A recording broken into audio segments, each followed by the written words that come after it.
hard. So why is it hard to do? It's because I don't think for many people it clicks what the cost of sleeping poorly, using drugs, and eating unhealthily is. So do you have moments of your true potential? I can only explain it as a temporary and extremely inconsistent moment where I'm operating completely normal. I can converse, I have a high confidence, I'm witty, I can think sharply, I'm at complete ease, and everything seems effortless and easy. It might happen one day every few weeks or even longer. It's like the stars have aligned and everything is functioning as it should. I see this state and it's both encouraging and extremely discouraging. It's a tease. It's like dangling a carrot in front of me. This is what you could be like, but unfortunately you'll be dysfunctional again tomorrow. This is what makes the condition so tantalizing, because I know what I'm capable of, but I cannot sustain the state of mind for any amount of time. And it's seemingly so completely random when it occurs. Then I'll be back in my brain fog, stuttering, unable to articulate my thoughts, unable to be present, lost in my head, incapable of making decisions, etc.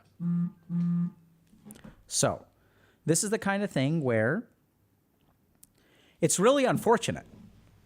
But sometimes we have moments of true potential, right? And it feels like we're trying to bottle lightning.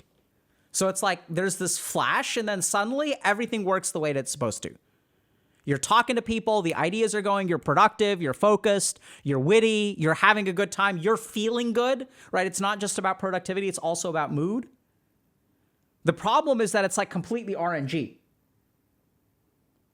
And we have no idea like what causes this. And this is actually what's so devastating about it, is that we know, I love the way that this person kind of described it. We know it's possible. All we have to do is like figure out how. So this is the kind of thing where we can't even give up on it, right? We can't grieve it because it's not gone. It's not like it's never happening again. It's not like it happened just once. It happens consistently. Randomly, but consistently. Every few weeks, you get one day where everything is amazing. And so then your mind is like, if only I could do this, then my life could be like that. Like, you know, it could be so amazing. And then what happens is, you know, it's like possible, but you can't figure it out. Right? And so then you get really, really frustrated with yourself because you're like, how do I do this? How do I do this? How do I do this? If only I could do it. Why can't I be like this all the time? These are the kinds of thoughts that your mind has. And then you're stuck because like you have one of two options, right? Either you struggle to try to figure this out, and if you can, imagine what your life would be like, or you accept that this is not something that you can control, and then all of these things that you know you're capable of, you have to like let go. Sorry, not going to be productive, not going to be confident, not going to be witty, not going to be on point. But you don't want to give that up because you know it's possible. So it's super challenging. So what's going on here, and what can we do about it? So the first thing that I want to ask y'all is like, what do you think contributes to success? Actually, let me rephrase. What do you think contributes to successful performance? So when people are struggling in life, what are the features that they sort of think about in terms of like whether they're successful or not? Okay, so like I'm seeing a lot of stuff about, you know, diet and karma and focus and all this good stuff. So generally speaking, if we look at how human beings conceptualize success, they think of two things. They think of traits and they think of experience. So we'll hear this a lot in our language, right? So people will say motivation, discipline. A person is motivated. Another person is lazy. One person is disciplined. Another person is undisciplined. These are all traits, right? So these are like, even in the 5-factor personality model, we'll have things like conscientiousness. And so what this essentially means is that the future is kind of deterministic. If you were born with the laziness gene, you're screwed. If you're born with the hardworking gene and the motivation gene, you're in good shape. I am confident or I am shy, right? These are traits. So a trait is an inborn like kind of capacity that's like sort of like fixed. The other thing that we assume is experience. So we assume that people who do things more are going to be able to do them more and be able to be more successful.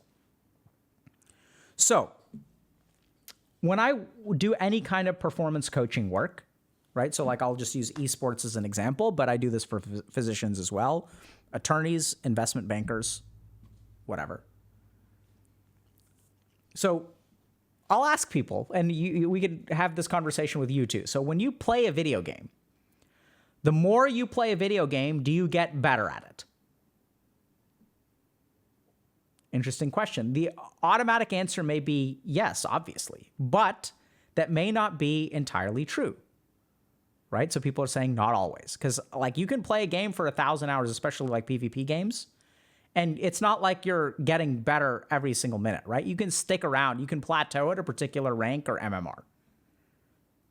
So the other thing that's kind of weird is, in theory, every game you play, you have more experience. You learn something from each game you play. If you learn something from each game you play, your chances of winning the next game should increase. And when I talk to like pro esports players, for example, what I'll ask them is like, what determines like whether you're going to win a game or lose a game? And so they'll say things like, oh, it's like my game knowledge, how much I practice and stuff like that. Okay, fine. So like, but then if game knowledge determines whether you win a game or lose a game, what that should mean is that my game knowledge is relatively fixed across 10 games, right? If I'm a pro, my game knowledge is fixed across those 10 games, which means that either my game knowledge is good enough and I should win all those 10 games, or my game knowledge is bad and I should lose all those 10 games. Because game knowledge is relatively static over the course of a 10-game stretch if you're a professional player. You can also think about this in medicine. So if I'm a doctor, like I've been practicing for 20 years, and like over a 10-day stretch, it's not like I forget a bunch of medicine and that's why like patients do poorly, or I remember a bunch of medicine, that's why patients do well. So it ain't experience. So this is where what most people miss is that a lot of your success or a lot of your ability to motivate or have your mind do what you want it to is not based on trait or experience, it's based on state. So states are temporary, right? It's a state of mind, a state of health, a state of illness. So having the flu, having influenza is a state. It's not a trait. There's no influenza gene. This is like a temporary state. And in our society, we have a very, very big bias towards focusing on traits instead of states. So basically, when I work with someone, what we focus on is who is the person who sits down at the computer to play the video game. This is really simple.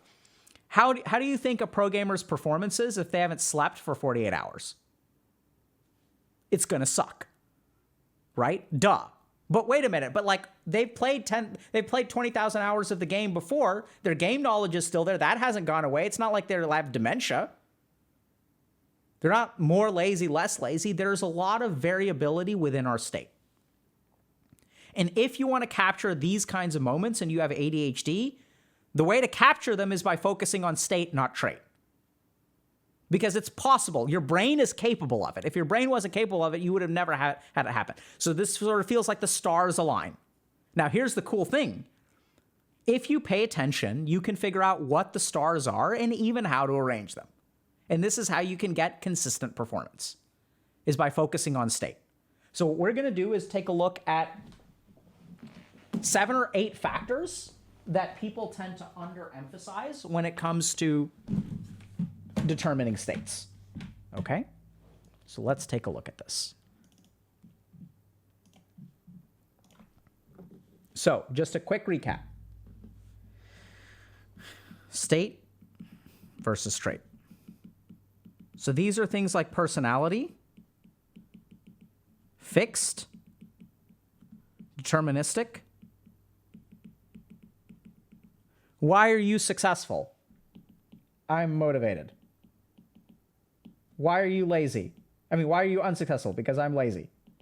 These kinds of things. Even we can think about motivation as a state as well, but oftentimes when you talk to people, they'll use motivated as a trait. This person is motivated, right? It's like, oh, like this person must be so motivated. Another good one is smart, talented, right? This is like fixed, like smart is fixed.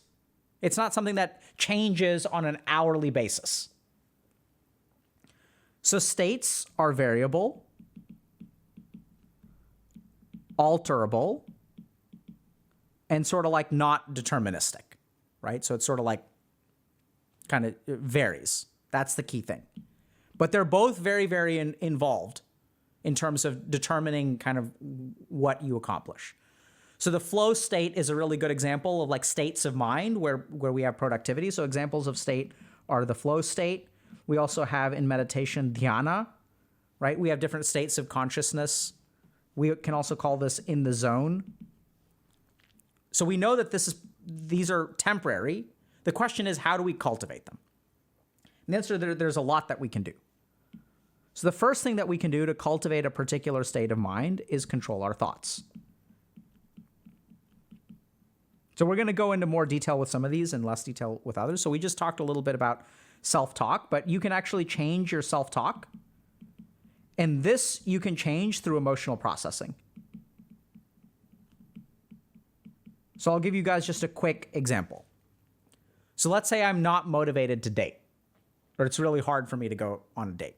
And as I talk to someone, so I've talked to patients, for example, be like, yeah, it's really hard for me to go on a date. I'll talk to them. Why? Okay, what happened? Well, I had this one relationship that lasted 7 years, and then the person kind of abandoned me. And now like every time and so I sort of feel, they don't say it this way, but they end up feeling unlovable. They end up fearing that the same thing will happen to them again. And so they don't want to invest any amount of time in dating. They don't want to waste their time because they put 7 years into this relationship and they didn't get it back. And so now they're like scared to date because I don't have another 7 years to waste. And if I don't have 7 years to waste, and that's the predominant thought in my mind, when I go on a date, it's gonna what does that create, right? It creates all kinds of pressure on the other person. It's a lack of confidence. You're certainly not gonna have fun, right? Because you're like thinking about, I can't afford to waste any time. I can't afford to waste any time. And you're sitting there, you're supposed to be trying to get to know someone, like that's not fun at all. So this can sort of be somewhat of a self-controlling, self-fulfilling prophecy. So you have to learn how to control your thoughts, and a big part of that is going to be emotional processing. Also, lots of detail into how to do that in Dr. K's Guide to Doing Stuff. Second thing that we have to be really careful about is our internal emotional state. Sort of related to number one, but what I mean by this is like processing past emotions. Okay? So this is like past emotions. And what we sort of know, if you look at studies on people who have addictions, what you discover is the part of their brain that is aware of their internal emotional state is not as robust as a healthy person. So what does this mean? If you ask people who relapsed, how did you relapse? Everything was going great, and then I don't know what happened. They'll say things like, I don't know what happened. If you actually tunnel down, what you tend to find is that there's some kind of subsurface powerful emotion that causes them to reach for the numbing agent. They just weren't aware of it. So you have to become aware of your internal emotional state. How are you feeling in the moment? Next thing that we're going to talk a little bit about, this is really interesting, is we don't really think about the foods that we eat as psychoactive. So we know that there's some things I can put into my body like caffeine, let's say alcohol, marijuana, even things like, people will even try stuff like theanine, ashwagandha. There's all kinds of stuff that we can use, kava kava. These are all herbs and stuff that are psychoactive, affect the state of our mind.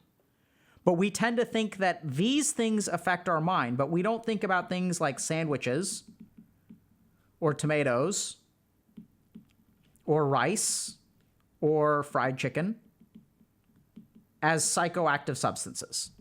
But it turns out that they are. Diet in the Treatment of ADHD in Children, a systematic review of the literature.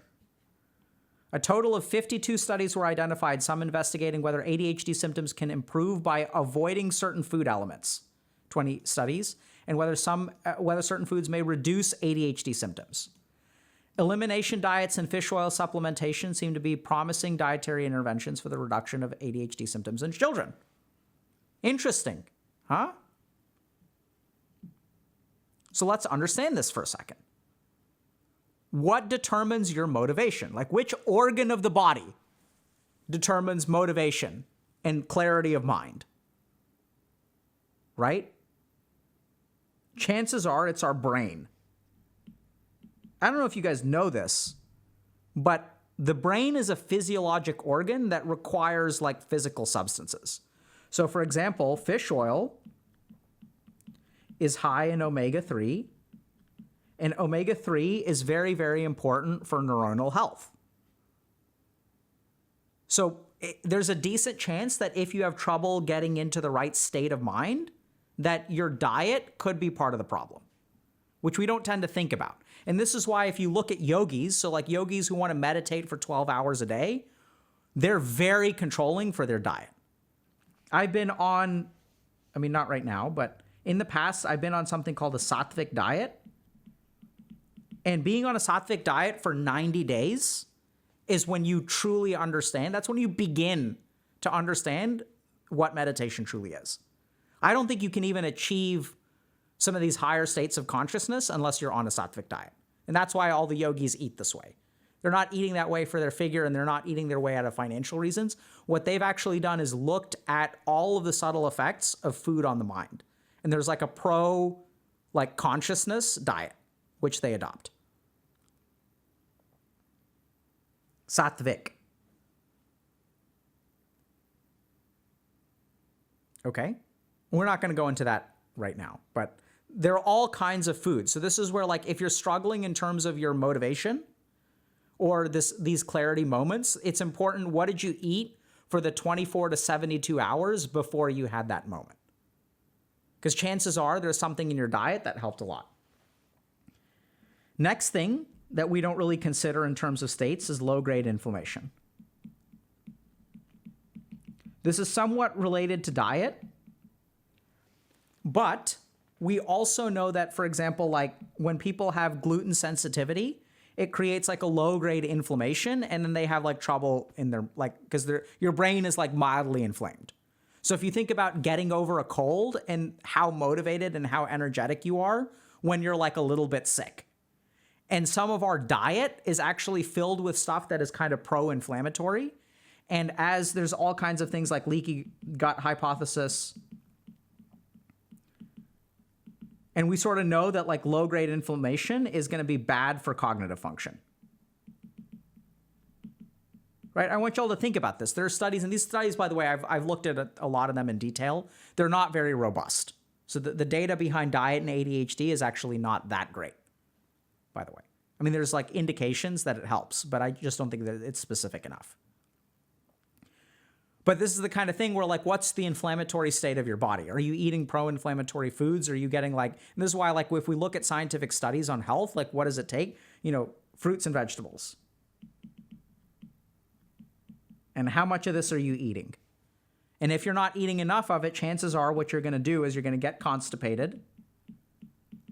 And as you get constipated, I don't know if y'all know this, but you start to get rotting material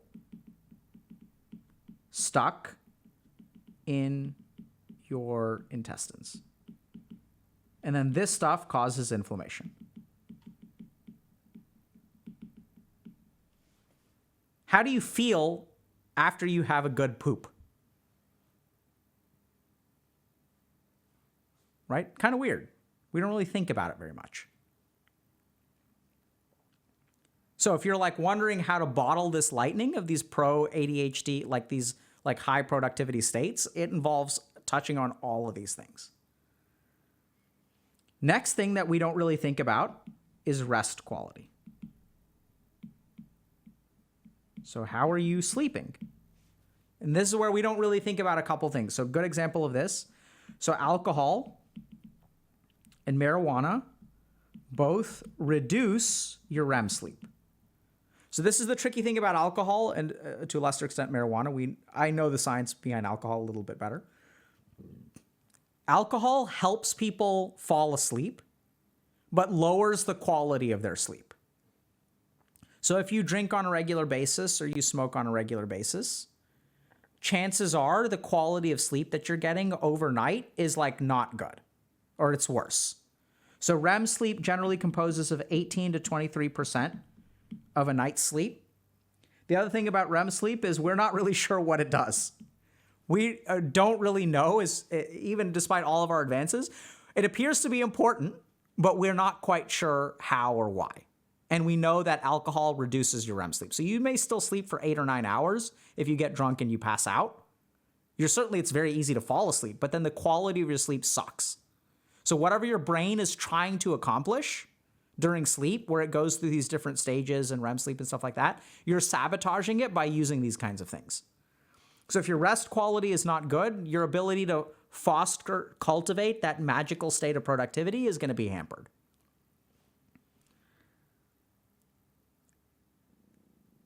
Last thing that we're going to talk about is environment. So this too, we've got a lot, we're going to cover it now, but there's a lot more detail about how to structure your environment in our upcoming guide on Dr. K's Guide to ADHD and Doing Stuff. But let's go through a couple of basics, okay? So if y'all want like worksheets and like implementation plans and stuff like that, that's all in the guide, but we're going to cover the basics right here and now. So the first thing to understand is that there are things called permissive influences. So what's an example of a permissive influence? A permissive influence is something that allows something else to happen. So for example, in the female menstrual cycle, we have estrogen and progesterone. So when my body secretes estrogen, or when my ovaries secrete estrogen, it creates progesterone receptors. So estrogen goes in and creates a progesterone receptor like this. And now when I have progesterone, which is a little cube, it has something to go and activate. Oh, you guys can't see this. Okay? So this is where like progesterone doesn't work without estrogen. And so this is where even if you look at things like birth control for women, it involves messing with the balance of these hormones so that you essentially don't allow for a progestational, i.e. pro-pregnancy state. So what does this have to do with like cultivating these moments in ADHD? What are the permissive influences for those moments? When you hang out with a particular group of friends, do they make you more interested in working or less interested in working? And this is where there's permissive influences for procrastination as well. There are permissive influences for bad states of mind. Sometimes y'all may have had a on-again, off-again relationship with someone who's toxic that you just can't get away from. When they enter your life, boy, is it a blast, but boy, does everything else in your life start to go to hell. So you can have people who are permissive influences for things like procrastination and toxicity. And you can have permissive influences for things like focus, ambition, and positivity. So do you go to professional networking events? Do you go to startup meets? I remember back when I was in Boston, there was this cool thing called Venture Cafe, which was just an event, a networking event every week where there's like someone who comes and talks about startups. And you just go and you learn what people are doing in the Cambridge area, which is like near where MIT is and stuff like that. Harvard and MIT are there. So like you just go and like every week you like, if you just go and you just talk to people and you just like, it gets you thinking, gets the juices flowing. Right? So for those of you that noticed our Touch a Grass initiative, so we've like got that going on, this is a great way to get out of your house. Because if you're stuck within these four walls, what kinds of thoughts do these four walls encourage? When you're in these four walls, what do you feel like doing? What do you end up doing? What do you end up thinking about? So if you want to capture these motivational moments of brilliance, what you've got to do is recognize, first of all, that it's not about traits. It's not about discipline. It's not about intelligence. It's not about talent. It's about states. It's recognizing that this brain, in order to create a certain state of focus, Mental focus is born of the mind, and the mind is seated within the brain. And we know this because if you eat particular foods or ingest particular substances like alcohol, it alters the function of your mind. What organ system is alcohol acting on? It's focusing on the brain. So as we alter the physicality of our brain, we will create particular mental states. So this is where a lot of that state work is done through things like diet, sleep, exercise, vitamin D, all that kind of stuff. And there's more to it than that. There's cultivating the right kinds of thoughts. You can certainly meditate. There's also cultivating the right kind of environment. So if you're trying to capture those moments, it's not so much that you should not look at what to do. What you should do is like look at that moment and try to look at the days before, the weeks before. What was your emotional state? Were you stressed out about something? Were you feeling really good about stuff? Like what led up to that? What was going on within your body, within your gut, within your brain, and within your mind that fostered and allowed this fertile soil for the state of consciousness to arise? And as you get into that, then you will be able to actually cultivate these states consistently. This is the wild thing. You can absolutely do this. And for those of you that are saying, oh, I just need to like sleep well and eat healthy, right? That sounds hard. So why is it hard to do? It's because I don't think for many people, it clicks what the cost of sleeping poorly, using drugs, and eating unhealthily is. They don't realize that the cost is losing out on these moments of brilliance. What you're costing yourself is going into Super Saiyan mode. Right? We just don't appreciate the cost because it never clicks with us that these two things are related. And as we start to work on these influences, you will find that this effort over time, it takes time. You're going to plant a seed, you're going to plant another seed, plant another seed. It'll turn into a shrub, and then eventually it'll have flowers, and then eventually it'll bear fruit.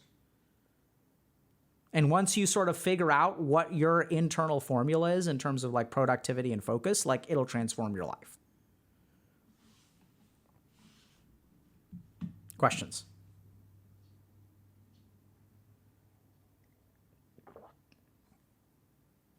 This is a good question.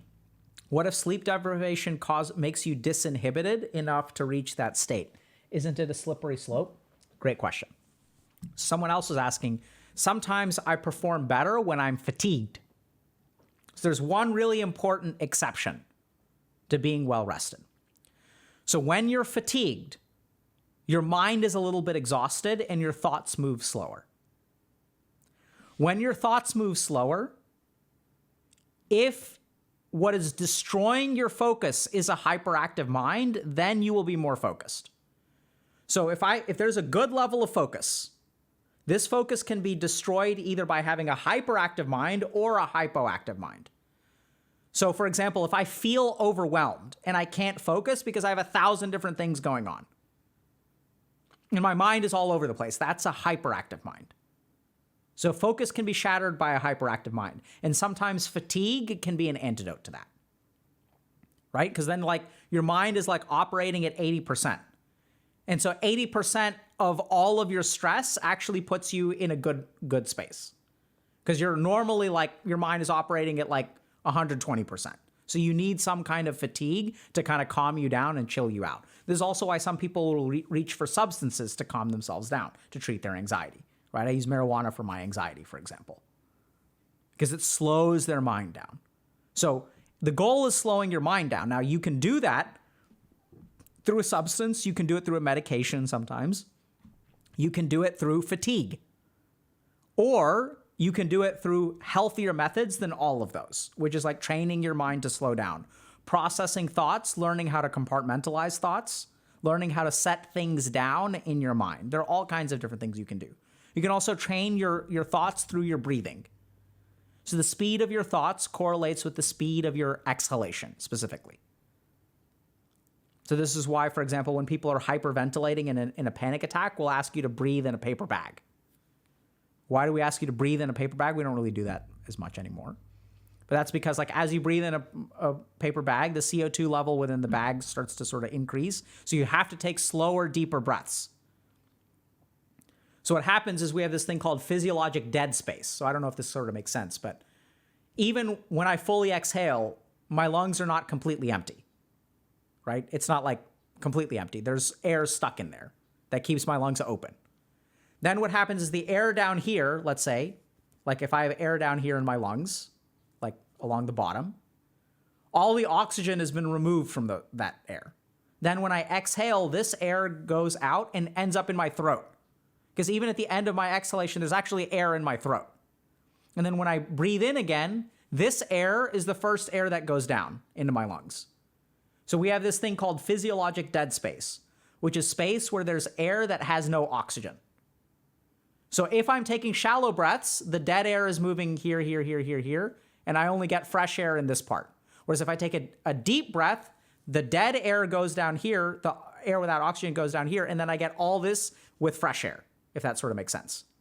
So we want to encourage hypoventilation to calm down anxiety. It's physiologic. Yogis figured this out as well. It's part of the reason that a lot of these breathing practices involve slowing the breath and thus controlling the mind. So the key thing here is that your mind can be controlled. You can foster a particular state of mind that's incredibly productive. You just have to know how to do it. And this is the cool thing, is that all of these decisions don't require like willpower, right? It's not forcing yourself into the state of mind. It's actually decisions that you make the day before, and the day before, and the day before. It's going to bed a little bit earlier, waking up a little bit later, potentially. It's about processing your emotions a little bit better. It's about having, let's say, an apple before you have your pepperoni pizza, as opposed to just having pepperoni pizza. All of these things will matter, right? So giving up pepperoni pizza is like hard from a willpower standpoint.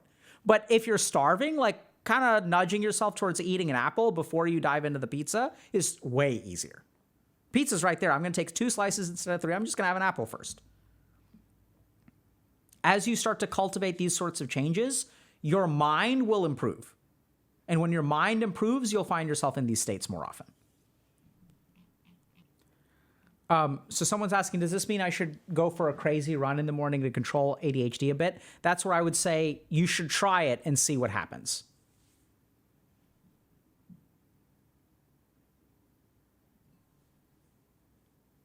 Right?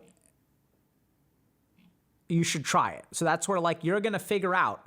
This is where the right answer is not something that I'm going to tell you, because I don't know what your body is precisely. I don't know what your brain is precisely. I don't know what your mind is precisely. These are the major factors that people tend to miss. Thank you very much for the donations, by the way. Okay, so I see other questions. What if your mind is hypoactive?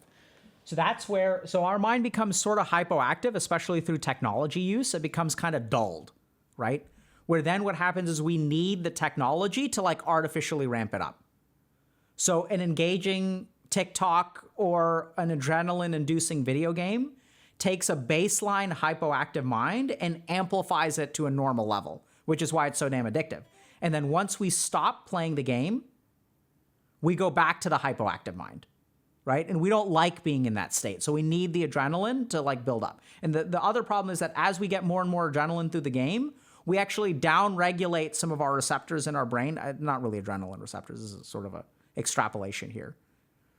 And then what happens is we sort of become dependent on it, almost like caffeine. So if your mind is hypoactive, that's where we look at some of these permissive influences. Like, what are you eating? Who are you spending time with? Who are the people that stimulate your thoughts in the right direction?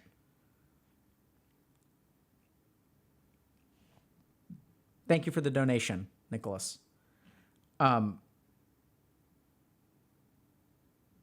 So GDOM2000 is saying, I can confirm that exercise and diet helped with my ADHD. The worse I eat, the worse my symptoms tend to get.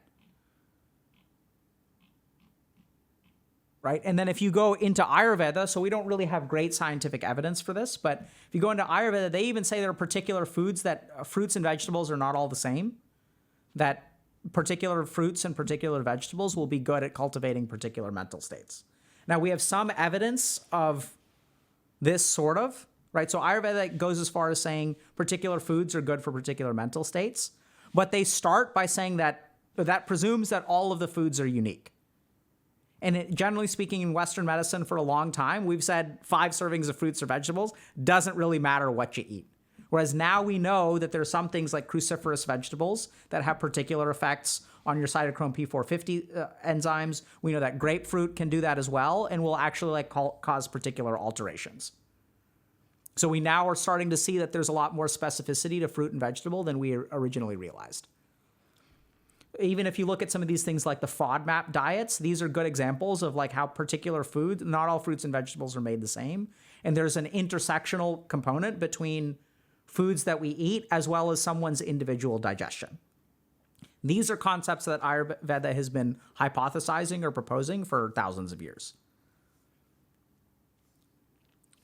Okay, so Fractal Loop has a great question. I've heard probiotics have positive effects on mental health due to gut health. What do you think? So, very good question. We go into a lot of detail in this in Dr. K's guide, so y'all can watch it. There's a lot more detail, but we'll answer it here. So, gut bacteria has definitely a strong impact on your mental health. So we know this because we know this from a lot of different ways. So we know that gut bacteria can sometimes cause inflammation or be healthy and have less inflammation. So inflammation in the gut leads to inflammation in the brain. Inflammation in the brain tends to negatively impact things like mood. This we know. Second thing that we know, certain kinds of gut bacteria are more symbiotic than others. So some gut bacteria will make neurotransmitter precursors. So they'll produce tryptophan. So here's the relationship you have with your gut bacteria. You give it food, it breaks down the food, keeps some for itself, and gives you what's left over. And your brain takes tryptophan, which is made by some gut bacteria, and turns it into serotonin, which, by the way, is what we supplement when people are depressed or have anxiety disorders. Okay? So we know that gut creates neurotransmitter precursors. Next thing that we know, so those are like basic science kind of things. The question, though, is that do those actually lead to clinical benefits? Sure, it causes inflammation. We can measure that. Sure, they create neurotransmitters, but does it actually make a difference clinically? And the answer is yes. We've done studies on stool transplants, which is exactly what it sounds like. They will take stool from one person or rat and implant it into another person or rat, and they will see improvement in conditions like major depressive disorder. So it appears, and stool, by the way, is 50% bacteria. Okay? So we've tested it. Seems to work. Take the poop from a depressed rat, take the poop from a healthy rat, stick it into a depressed rat, and the depressed rat gets better. We also know that there are particular strains of bacteria that are more common in people who have bad anxiety. There are 2 strains of bacteria that are tightly associated with bad anxiety.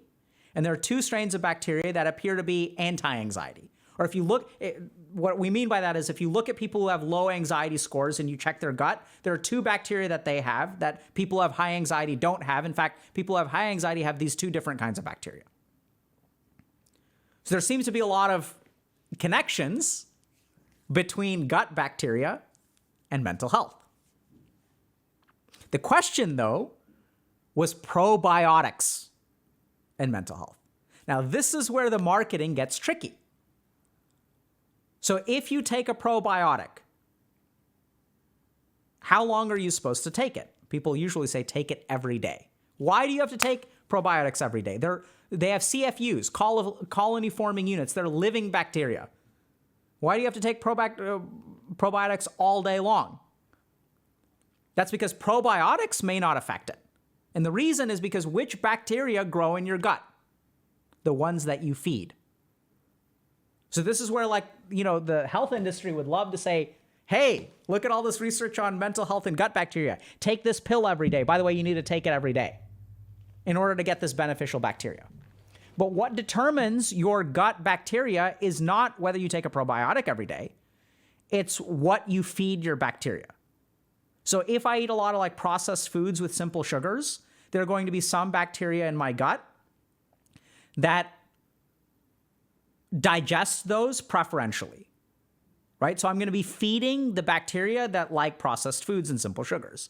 Whereas if I eat like oatmeal and broccoli all the time, I'm going to be feeding the bacteria that break down complex fibers and like cellulose and some of these other things that we can't digest. So the key thing about maintaining proper gut bacteria is not taking probiotics every day. It's eating the right foods. So if I take probiotics and then I can add 50,000 units of whatever kind of bacteria you want in a probiotic pill. But 50,000 units is nothing. We have 10 times as many bacterial cells in our body as we have human cells. For every one cell inside this that is human, there are 10 cells that are bacterial. So 50,000, 100,000, 300,000 CFUs of like probiotics is like nothing compared to what you've got in there. So this is where what I tend to find is that you can take probiotics, but you've got to eat the right foods too. And what we love to do in current developed society, we love to take pills that absolve us of behaviors. I don't want to eat broccoli. Just give me the freaking probiotic pill. And there is a whole supplement industry that loves that. So what is the role of probiotics on mental health? Short answer is we don't know. Right? At least I haven't seen overwhelming or convincing evidence that probiotics consistently help.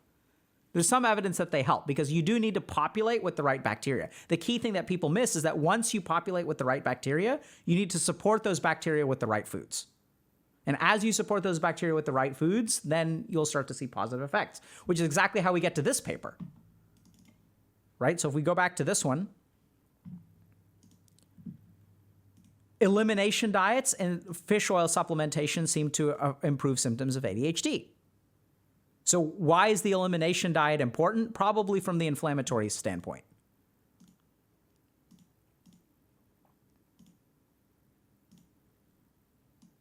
Okay.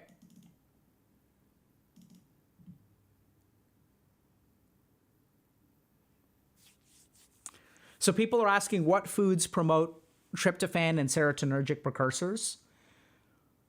So this is where our science falls short.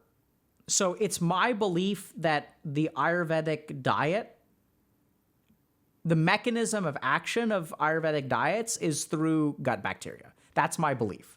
We actually don't have a whole lot of strong science to support that. And our Western conception of diet is still, I think, like very primitive. So we still think predominantly in macronutrients. We need 50 grams of protein. But is 1 gram of protein the same as another gram of protein? If I get a gram of protein from a lentil, is that the same as a chicken breast? If the chicken breast is organic and free range, does that matter? So we tend to think about macronutrients. We tend to split things up and we're like grams of fiber is what's important, which is true. But we don't really have good evidence on this. This is something that I will say is that when I work with patients, right? So I don't have data to support this, but anecdotally, patients who adopt better diets can come off of medication easier. I've seen that very consistently in my practice.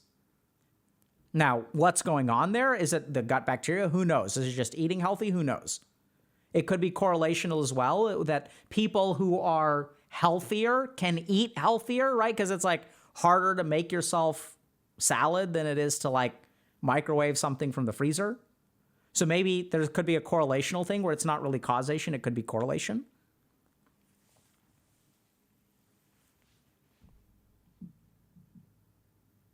Yeah, so I think we've published some of this stuff. So I definitely know there's guide supplements, dietary supplements with Dr. K's guide. I imagine that some of those are floating around on the internet.